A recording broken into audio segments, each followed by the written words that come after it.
What's going on, everybody? Welcome back to another edition of Bailey Price Media Live here. If you're watching, go ahead and pound that like button, subscribe, become a member. Been a long time here. We were kind of on hiatus for the month of November, but we are back, and we got a lot of stuff planned for the future of this show here. We got new people joining the crew here, as I got a lot of stuff planned for the show here going into 2026. This will continue to be the premier show for NFL and college football coverage. And I got a lot of special announcements joining the show. A lot of people joining the show here. New co-host joining the show. My main man, former Stanford offensive lineman, high school teammate of mine at Woodinville High School, Leroy Frederick, will be joining the show as a co-host, as we will be starting to do weekend shows at night. So stay tuned for that. Got a lot of stuff planned coming up here. But without further ado, on today's show, we're going to talk all things college football news, NFL news, Colorado Buffaloes football news. As Matt Machese and I've had some electric shows these past few days. And boy, oh boy, is Colorado at a crossroads, to say the least. But go ahead and pound that like button, subscribe, become a member. Without further ado, we got a special guest today. Our main man, Coach Leroy Frederick, host of the Common Man podcast, joins the show. Coach Fred, what up? How are you doing, my man? I'm good, B, man. How you living, brother? Man, we're good, man. We're in the building here. It's a great day to have a great day, and it's a beautiful Wednesday, Coach. Right out the gate, I got to ask you, it's been a month off here. Haven't had a chance to talk FSU.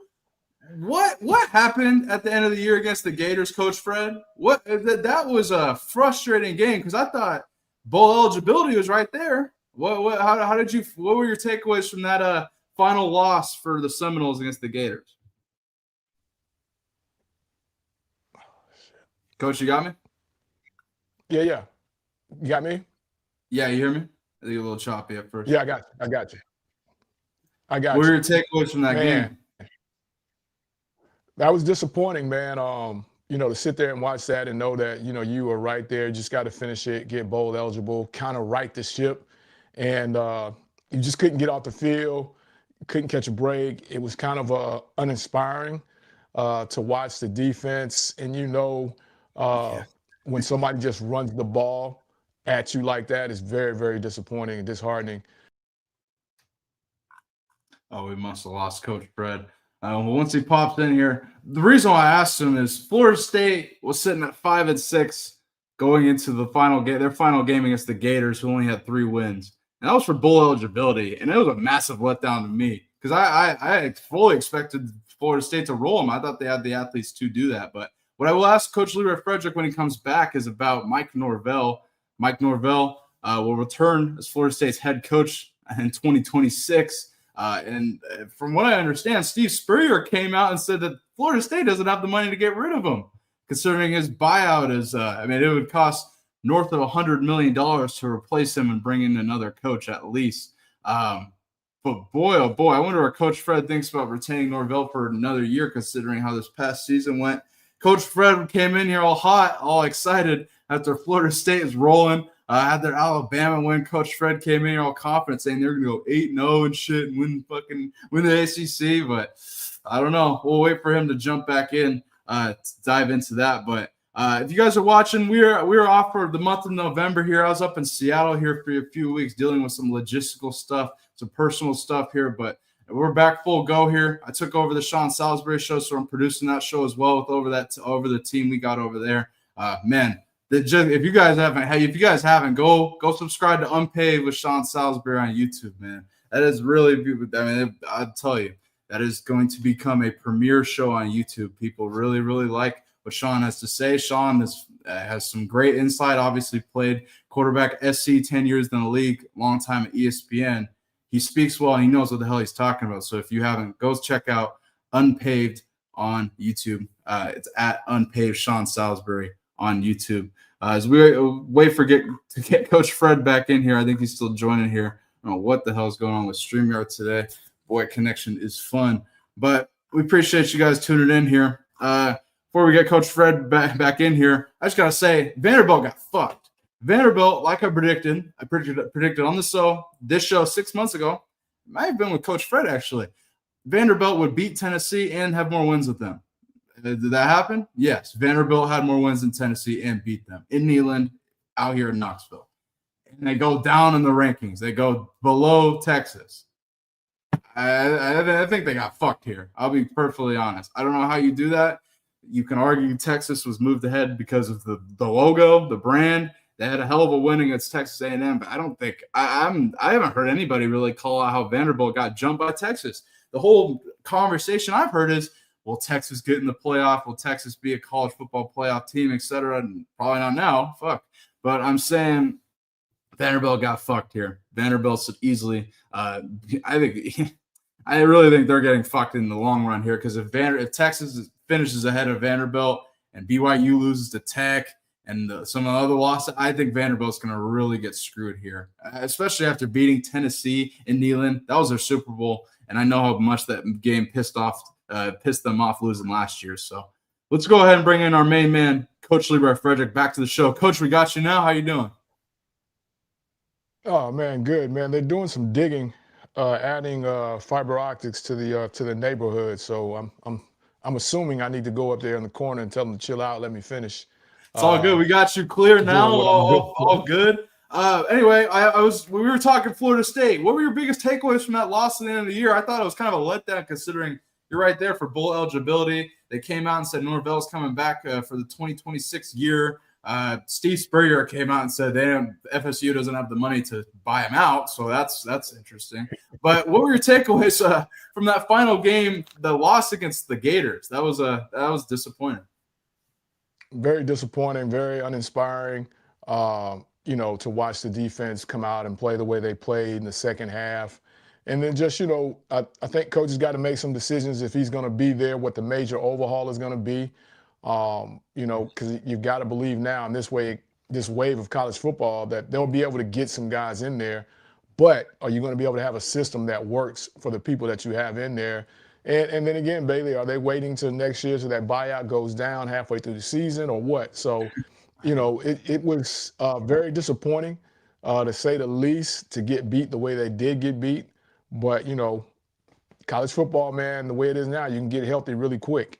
That is absolutely true. Now, going into 2026 with Norvell, how optimistic are you for your Seminoles? National Signing Day is today. How are you feeling? I saw a couple kids that they got in. They've addressed some needs up front, offensive line wise. They got a quarterback that's coming in that was highly sought after as well. So, it's just one of those things of what the morale is in that locker room and how that's going to, affect going into to next year. How much of the outside noise are the kids going to listen to? Are they still brought in with coach? It's a lot of things that he's got to figure out early on going forward, or it's going to be a long year again. No doubt. There's no doubt about it. I think there's a lot of pressure on him, to say the least. Coach, just reminds me of Florida bringing back Billy Napier this year. I haven't even looked at their schedule next year. I haven't looked at FSU's schedule yet, but once we dive into that, I don't know. We'll really get to see how their season will preview. But a lot of pressure for Norvell and kind of a disappointing loss to close out the year. But Coach, I got to ask you about Lane Kiffin here. We haven't talked in, a month. And last time we talked, Lane Kiffin was beating LSU. Now he's leaving Ole Miss for LSU. But I don't think it's a mistake. I hear a lot of people coming out saying it's a mistake and calling Lane a piece of shit and all this stuff I've heard about it. And people going at Lane saying this is what Lane does and whatever. This is the calendar. At the end of the day, this is the calendar. The calendar makes no sense, Coach Fred. Does it not? I've heard Clack come out and say all of this hiring, transfer portal, et cetera, should wait till the end of the season, no matter when that is. I've heard Lincoln Riley come out and say that national championship game should be played around Christmas and whatever, and we should save all this stuff for then. This falls on calendar to me. I don't fault Lane Kiffin for leaving. Do you? What are your thoughts on Lane Kiffin leaving Ole Miss for LSU? So for me, let's get this out front, baby. It ain't about the money, right? He's got plenty money. Agreed. I think it does go back to the calendar. I think it does go to the extent that you've got to move now because today is what? Signing day. If you want to be involved in the mix again next year at LSU, you got to get some guys in there come January, so you got some guys signed.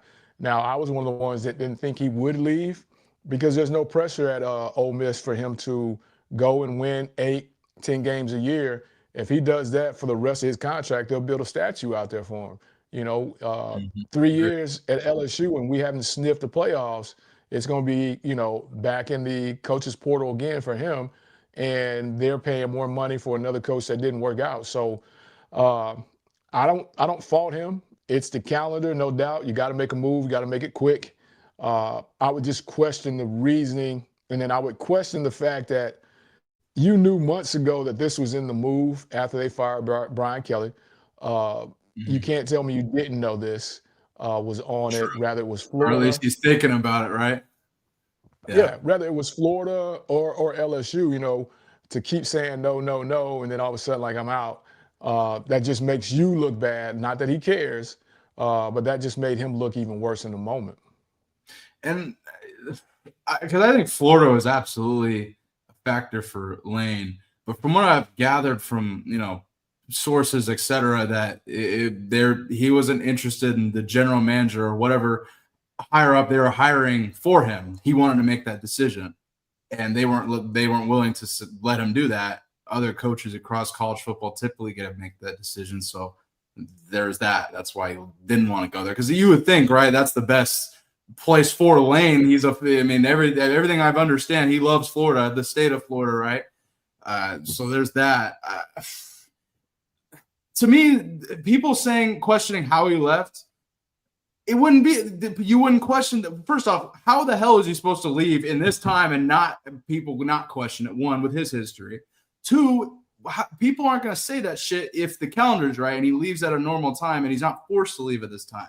Because the Ole Miss AD also made a choice in saying, potentially sacrificing a national championship or success by letting Lane go, or saying you can't coach the playoff. No? What are your thoughts on that? Yeah, and to me, that's why I said it has to be more to the story, B, because at this point, that breakup was just crazy.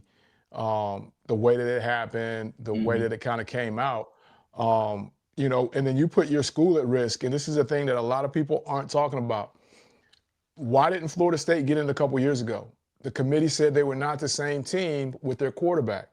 And Mhm. then they went on to read the rules where they were saying coaching change, significant injury, things like that would all weigh in. So now you're really putting your school at risk, because not only was he a head coach, he was a play caller. Yeah. So So that's not with going to be the that, same no more. You know what I mean? so they sit at number 6 still, and with that, Charlie Weiss is returning to Ole Miss. He's going to be coaching through the playoff for Ole Miss. Lane put out a statement basically saying, with the playoff committee releasing updated rankings tonight, I wanted it to be known that after conversations with LSU, we are allowing Charlie to return to Ole Miss to coach the team during the playoffs. I've already made the But what's committee the aware. Go ahead, Coach. What are your thoughts? What's the difference, though? That's the problem when he made the statement to me, Bailey. Like, what's the difference in Charlie Weiss Jr. coming back and you not letting Lane coach? He got on that plane and went to Baton Rouge as well. Yeah, he was right with Lane. Yeah. Yeah, so there's so much more to this that we just don't know. Sure. Um, there may have been a shoving match. Lane may have kicked over some trash cans in the office or something, but Sure. I don't know what makes him. I don't know what makes him coming back and coaching, and Lane coming back and coaching. I don't know what makes that different. You know what I mean? That is a great point, Coach, and that's one I haven't heard really said. I'm on the opinion of they should have let Lane coach and go, because if you're the AD, aren't you putting your school? That's how often is Ole Miss going to be this close to win a national championship and go to the playoff? They've never been before, and how optimistic are you for their future after losing Lane? I get they get the DC, who's the head coach now, but I'm certainly concerned for that school's future after this season, to say that, because you would think there's going to be a mass exit out of Ole Miss after the playoffs. So Yeah. That's where I'm at. What do you think? Yeah, I think the same thing, Bailey. It's just, we're gonna play the game until we get to where we need to be. And, this not only puts pressure on those kids, puts pressure on the AD, it puts pressure on the interim head coach. We all know who called the offense. Was Coach Weiss there? No doubt. Does he have the same mindset? Maybe. but you don't know that. And again, like I said, depending on what happens this weekend, Bailey, it'll be interesting to see what the committee does with them. Do they get, a first round bye? Or are they in that first round where they have to play? Or even if they're in the playoffs, because so much has changed from who they were to now. Yeah. Well, a lot's going down this weekend, conference championships, coach, and a lot is on the line here. I look at it like this. I think Texas Tech's going to woodshed BYU. Duke, Virginia. I think Virginia is the better team, but if you want real chaos in the playoff, have Duke win, and then you're going to really see some chaos. Because what does that mean? JMU is going to get in if they win. And then you got to go look at the highest ranked conference champion. Now, the Sun Belt's going to get in. The Sun Belt champion is going to get in. What's your take on that, Coach? Because me and Matt McChesney have debated back and forth about this because he's not with the smaller schools even being compared or even being equal at all. I'm a little indifferent to where he's at with it. What's your take on this whole scenario with the conference champions, automatic bid to the college football playoff, et cetera? I'm with it to an extent, but we keep making rules, we keep moving the goalpost, and this is how we've got here. But like you said, real chaos happens if Duke wins. Real chaos happens if JMU wins. Real chaos happens if UNLV wins. You got to remember now, their coach just went out making their plea for the whole thing. So how many of these conference champions do we put in? Fuck. I'm with it. Like I'm with it. If JMU gets to get into the playoff, they can. Their coach is leaving. Chesney's leaving to UCLA, 5-year deal. But I'm with it. I just want to see it. I'm not against it at all. I just think that the ACC needs to relook at how their conference is. How that works here, because Duke playing Virginia in the championship with Miami just sitting there is kind of odd to me. I don't know. And I'm glad you brought Miami up, because if Duke wins, that's it. There's no Miami. And they basically said Miami really has to have a big shakeup to get into the playoffs. But, if you've been watching college football, and I'm no U fan, but they look like a top 5 team in the country, man. They certainly are a top 12 team in the country, in my opinion. Definitely. I don't know. I look at them as a better team than BYU potentially. That's just me. But so what happens with Tulane? See what happens with Tulane too. They take on North Texas, so that's going to be unbelievable matchup for the American. North Texas coach Morris is taking Mestamaker over to Oklahoma State Stillwater next year. I'm guessing that he's taking the quarterback, but Coach Morris is going to Oklahoma State next year, but still coaching for them in the conference championship there. Coach, I gotta go. Let's transition here, because we're gonna talk Colorado after this topic, but this one pertains it. This is pretty much the only staff move that's happened on Deion's staff so far this off season for them technically. And I'm curious, I want your insight on this. Marshall Faulk accepted the head coaching job at Southern. He interviewed a few weeks ago during the season, and he was hired, and he was asked about his lack of coaching experience, and this is what he had to say about this, Coach Fred. Take a listen. You say to those who might question your experience as a coach overall? Nothing. What's there to question? And I know this is my first head coaching job. I don't think there's a question. You can't give answers to anything like that. It's like anything else. Just wait and see.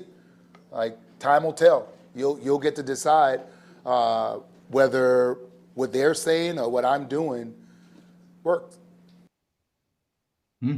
Coach Fred, with all your experience coaching at HBCU, we've talked about colleges at this level hiring coaches who don't necessarily have the highest level of experience, and they may be hired over coaches who have been coaching at this level for a long period of time. What are your thoughts on Southern hiring Marshall Faulk? Break down the truth of this hire for us. Let's just get to the nuts and bolts of it. He's a Louisiana guy. He's a Louisiana native. He's a state favorite son, and he's going to generate funds. He's going to generate attention, and they're hoping for the Coach Prime effect. That's basically it. With his Louisiana ties, they're hoping for that. He interviewed for this job, I think they said 5 years ago or something like that, and A few weeks didn't ago, get it. actually, during the season. And yeah, Like when he's at CU. but prior to Yeah. years yeah, ago, yeah. he interviewed for this job as well. I just, what are your thoughts on him? But do you think he can have success? Because I prior to him coaching at Colorado, I don't think he coached at all. So that seems to be the pushback from those on the outside. I'm curious on your take on that. He's just got to get the right people around him. He's got to get the right people around him that have experience, that understand the recruiting aspect, that understands the academic aspect, that understands the calendar that we're talking about now. He's got to get those people around him. He's got to trust those people. And he's got a lot of those people to coach and be, the head coach of their position rooms. And then he's got to be the figurehead. But, he's got to be really working hard on staff that has coaching experience, preferably college coaching experience, to understand where he's at, because that's one of the premier jobs in HBCU football. So that's going to be a pressure cooker. That's not going to be a pushover. That's not a job that, is for the weak. Their fan base is really, really impatient, and they're not going to have a lot of patience, even though that's Marshall. So he's got to get some folks around him. I'm here, Marshall. I'm available. I know you're watching the show. So he's got to get some folks around him that knows college football and knows the footprint of where he is right now. Yeah, hit up Coach Fred. No, Coach, let me ask you this. Yeah. What are your expectations? So we saw Michael Vick year one, and we saw Deshaun Jackson at Delaware State year one. Two different scenarios. I don't think we could have predicted what happened, but boy, Deshaun Jackson, ton of success. Michael Vick struggled. What are your expectations for Marshall year one Southern? I think he's got to be looking and shooting for the middle of that. What Jackson did, Coach Jackson did, where he did it at, sort of amazing. If you had asked in the beginning of the year, I would have flipped it and said that Coach Vick would have had the success he had and Coach Jackson would have had what Coach Vick had, just because of location. But, Coach Faulk's in prime location to be able to get some good players in there. He's got backing. They'll have a little money to help him out as well.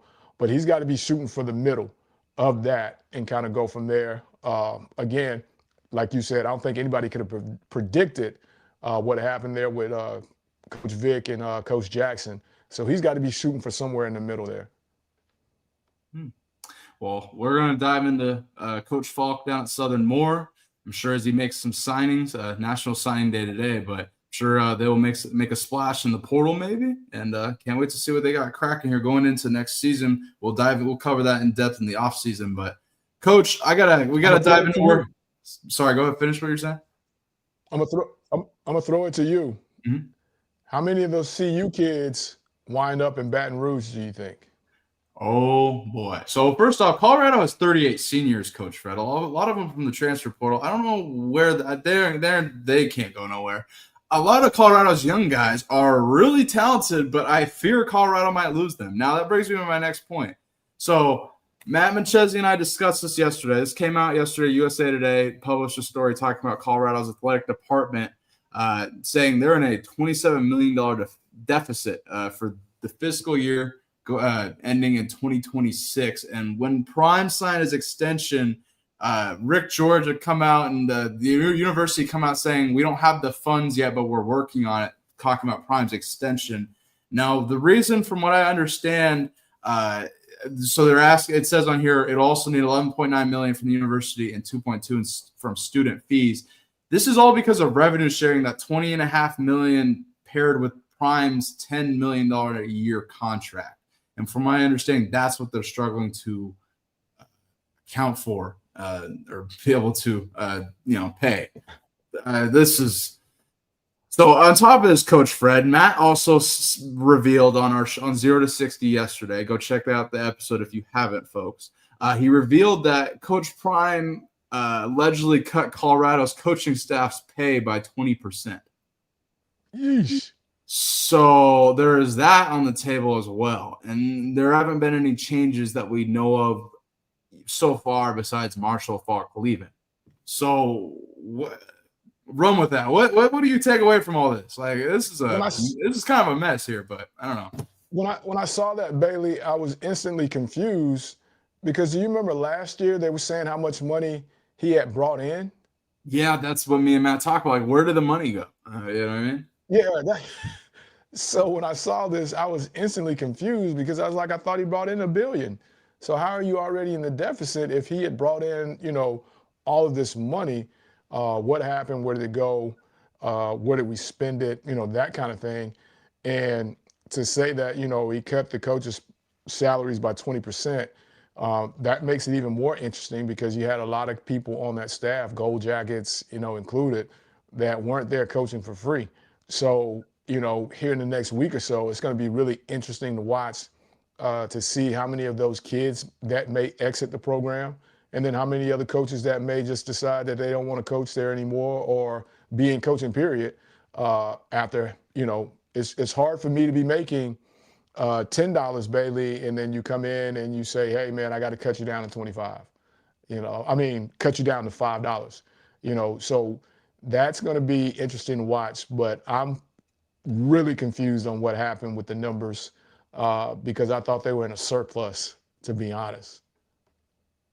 It doesn't look like it. It certainly doesn't look like it. I don't know what everything you said we talked about yesterday, and I agree with. Where did the money go? I thought he brought in a ton of money to the squad. That was this was a little concerning for me. It was. There's a lot of stuff that's concerning me about CU at this moment here. It's National Signing Day is today. They're signed a couple kids. Matt and I will dive into more in depth tomorrow. We got Buffton Prime's T-Cal joining the show tomorrow on 0 to 60. So we'll dive into CU more. But Coach Fred, this is, here's what I'll say. I'll leave it at this on Colorado. I'm concerned. I really am concerned with the way that you're played out. Some of the decisions that were made are concerning. When I heard he cut the staff's pay and Matt said that, I'm like, what? But nothing, that doesn't seem like anything's going to change it. Uncle Neely came out and said, you'll see the changes soon. So we'll see. We're kind of left in the dark here. Stay tuned. We'll see what CU Colorado finishes 3-9 in 2025, Coach Fred. Here's another here. I gotta get your take on this. This is unbelievable. I can't even believe this is real. So I guess Fran Brown signed this rapper Tusi. I don't know if you've seen this. He came out and he's like, I'm 25. I want to stop rapping and go back and play football or keep rapping. But I guess Fran Brown's signing him, or I don't know if it's a walk-on or if it's a scholarship. Got some footage of him working out and doing some different drills and stuff like that. But that's real, I guess, Coach. I didn't see this. I can't believe it. I just I don't even know, but I think he's a receiver.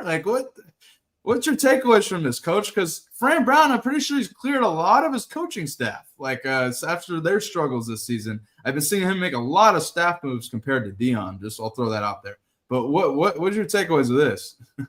I don't know if that was to generate a buzz, a positive buzz, because like you said, he's been in the news quite a bit after that Clemson game.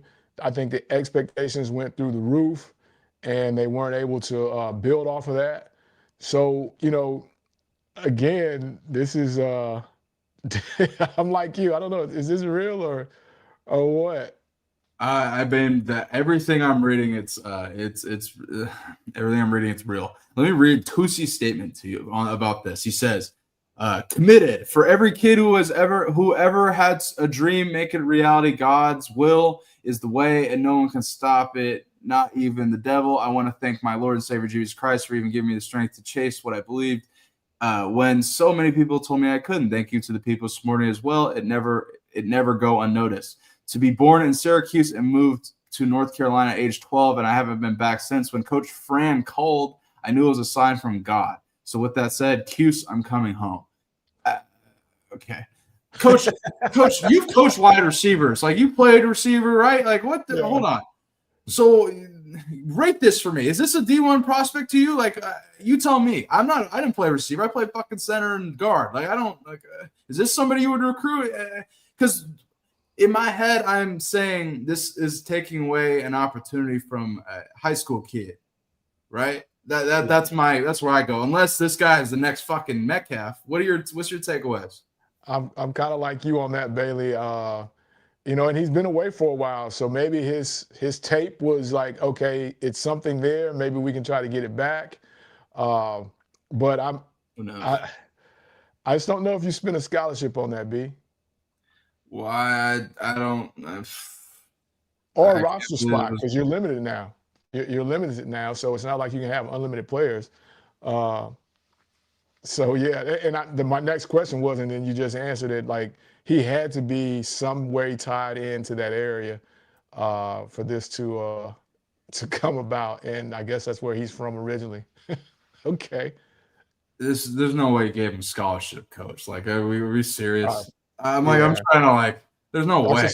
That's a stretch on my level right there, B. Like, there's no fucking way. Maybe he did, Coach. I don't know. I'm not Fran Brown. I have no clue. When I read this, I was like, are we serious? I saw him, like, we showed this on JV's show like a year ago. Saw him doing the drills and whatever. I think Matt and I showed it too. And we're like, whatever. But I have a lot of respect for Fran Brown. I was like, I saw him. I was like, out of all the coaches of all the school, like, what the fuck? All right, well, Coach, that happened. I don't know the capacity of that. I don't know if he's a walk-on. I would guess at the most he's a walk-on, Coach, but I have no idea. Maybe he's on scholarship. Interesting news there out of Syracuse. Boy, oh boy, Coach. Biggest takeaways from the NFL this season. What are your thoughts headed in as we get closer to the playoffs here? The Bears are at the top of, like, the NFC. I could never have predicted that fingernails would have been number one. Chiefs, I mean, I didn't expect them to play like this, but I don't think they're out of it by any means. I think they're a wild card team. What are your biggest takeaways from the NFL season, Coach? Like you said, the Bears being up, the Lions about to be out of it. I think the expectations were so high for that squad. Yeah, and then, you know, my guys over there in Washington, not able to stay healthy with the roster, less than, you know, competitive at times. And, you know, my biggest surprise, Bailey, really, and I'm no fan, but the Pittsburgh Steelers, man, I mean, I'm at a loss. I thought they would be a lot better than they are right now. Me too. And, you know, the look doesn't look like it. The look is almost like they're at their ceiling. And, you know, they just got rid of the Slay, brought in a receiver. Hopefully for more help for, you know, Aaron Rodgers. Up front, they've played less than Steeler football. So, you know, my biggest surprise, Chicago. Two biggest disappointments, Detroit and Pittsburgh. No doubt. I mean, Pittsburgh certainly has disappointed me, Coach. I picked them to win that division. I thought they were going to be able to run the football a lot better than they are. I thought that Aaron Rodgers was going to look a lot better, and I didn't expect him to have a giant cast on his hand last week either, but missed a couple weeks. But, you know, they have all the pieces, man. I don't know how you give Aaron Rodgers all these weapons and stuff, and they're struggling here. I think they will turn it around, and if they don't, Tomlin's out of it. Like, I think this is it. And I've been on the stick with Tomlin train forever. If they don't figure it out this year, I think the noise is gonna be too much. And in this, like, I don't know. That's my gut, and they might have to move on. I don't know if you heard what James Harrison said. When you got James Harrison coming out, even if you don't agree with him coming out and saying that, when James Harrison's coming out and saying it optically, like, that's a bad fucking look. And unless things change, it's going to be – I mean, I just think it's going to get even worse, Coach. Even worse. Oh, fuck. The Seahawks, Coach, I was up in Seattle. I'm going to go to the Seahawks-Rams game up in Seattle here in a couple of weeks. But boy, the Seahawks look good. Except sometimes Sam Darnold concerns me, but Seattle's been rolling. What are your thoughts on the Seahawks play this season? Man, they are playing really good ball defensively, which was, a real surprise. And they've helped out when, like you said, when Sam's struggling, the defense has kind of picked up. So I don't think that's a place you want to go play in December, playoff football, because they do two things well. They can run the ball well and they play defense. And the elements up there. The elements up there. It's quite they're real elements, Coach Rain, and it's real. It's quite that's real elements and noise too. So home field advantage, exactly. So that's one of those places that you probably want to try to avoid early on if you can. But they've looked really good. You keep waiting on that drop to happen, but they just continue to keep play consistent football, man. No doubt. They got to keep it up. I think offensively, it's up to Sam Darnold. Sam Darnold, if he can lead, it's up to him. If he struggles, they go as far as Sam Darnold takes them. That's what just don't turn it over, Sam. Don't turn it over, Sam. You got a good defense. Just don't turn it over. Play field position. Amen. Coach, I really appreciate you joining the show here, giving your insight, all the college football topics here. We went all over the place from HBCU to Syracuse and bringing in rappers and Norvell and everywhere else. Coach, love to have you back on next week here. I'll let you know what I got cracking here off air. We got a lot of stuff planned for this show here, but all those watching, go check out Coach Fred, Common Man Podcast. Go subscribe. Go check out all the episodes he's done. He does a hell of a job over there, and I know he's got a lot of stuff cracking with that. Coach, I appreciate you joining the show, man. We'd love to have you back on soon. Yes, sir, man. Next week or whenever. Yes, let's do it. Yes, sir. Next week, I'll give you a call, man. And stay tuned, folks. Coach, I appreciate you. One last thing. Yeah, man. Shout out to you and Matt, man. I catch some of the shorts, man. I'm a huge Matt fan. Never met and never talked to him, man. But he seems to be a real hoot. But he's really what it is, man. He see you from the top to the bottom, man. I love it. And, you guys do a great job. And, of course, you being the constant level guy with my other two homies, JB and Big Smitty. Keep doing your thing, man. Hell yeah. I saw where you guys are peaking to be one of the top YouTube shows. And you being the producer of that, man, nothing but that, man. Hey, I gotta give you a call. I gotta get you on, Matt and I, man. We gotta talk, see you and whatever. I want to get your insight on some stuff, so I'll give you a call, man. But Coach Fred, much love, man. I appreciate the kind words, man. Thank you so much. And man, like I said, go check out Coach Fred's channel. He does a hell of a job here. And Coach, we'll have you back on next week. Have a great Wednesday, my man.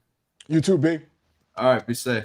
Shout out to Coach Leroy Frederick for joining the show here, our return show here after the November hiatus. I cannot thank you enough for tuning in here. All those in the chat, appreciate you tuning in here. Didn't even really promote this show, just rolled out with it today. And we got a lot of stuff cracking here. Like I mentioned, stay tuned here as the main show here. We'll finalize our episodes, dates, and whatnot. But we will have my former teammate here, high school teammate, and former Stanford offensive lineman Levi Rogers here as a co-host. So special announcement for that. Levi, I appreciate you. And he, I'll tell you that, Stanford educated, real smart, real down-to-earth guy. He's been on the show before. If you want to go check out the episode, go check out Andrew Luck. He gave some insight on that. So go look that up. But if you guys are watching, go ahead and pound that like button, subscribe, become a member of the Bailey Price Media Army today. And if you'd like to donate, go ahead and hit that super chat button. It really helps the show grow even more. I hope you guys have a great Wednesday, and I appreciate you guys watching. Peace.